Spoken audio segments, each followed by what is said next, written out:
Speculation of him potentially being alive makes it even crazier. Friends react to news. Two men drove around town with a dead man in their car, buying drinks at a strip club on his credit cards, going to restaurants too. Now, new details emerging about this bizarre story.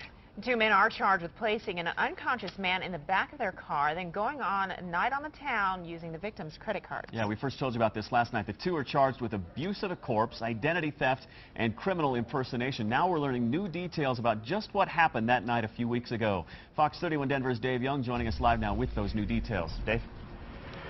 Yeah, Jeremy, the Denver DA says it may be several more days before they know the exact cause of death and time of death. It all ended here when one of those men approached a Glendale cop here at Shotgun Willie's and said, hey, I think my roommate might be dead back at home. But the DA is alleging that these two men took this man in the car when he was still alive and then went on the town spending his credit cards. 43-year-old Jeffrey Jarrett, a popular realtor, lived in this neatly kept home on South Forest Street for several years. He'd recently taken in a roommate, Jeffrey Young, who, along with Mark Rubinson, found Jarrett in the home unresponsive on August 27th.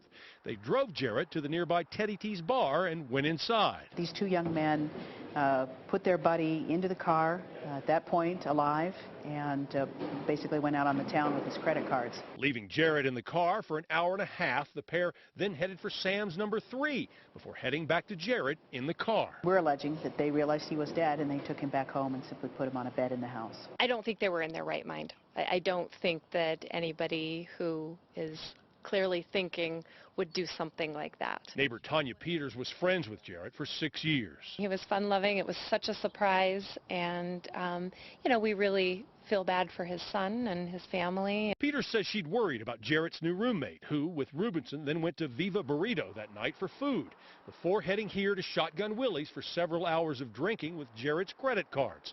Then, about 4 a.m., Young, who was a regular at the bar, approached a Glendale cop in the parking lot. The guy said, you know, I think my roommate might be dead.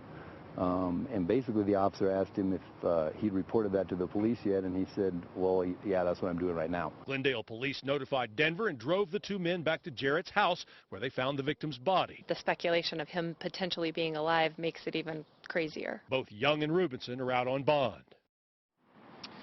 Now, Shotgun Willie's is known for its controversial marquees, keeping up the tradition here. They're calling it their Weekend at Bernie's special. No cover for corpses after 7 p.m., it says on their sign there. It may be several more days before the final toxicology reports are back in for the cause of death, and the DA says it's unclear if further charges will be filed. A family member says a family friend says he has a very young teen son who's crushed by this. They're not willing to talk to the media yet until they have a lot of unanswered questions answered for them. Reporting live in Glendale, Dave Young, Fox 31, Denver. All right, Dave. Thanks.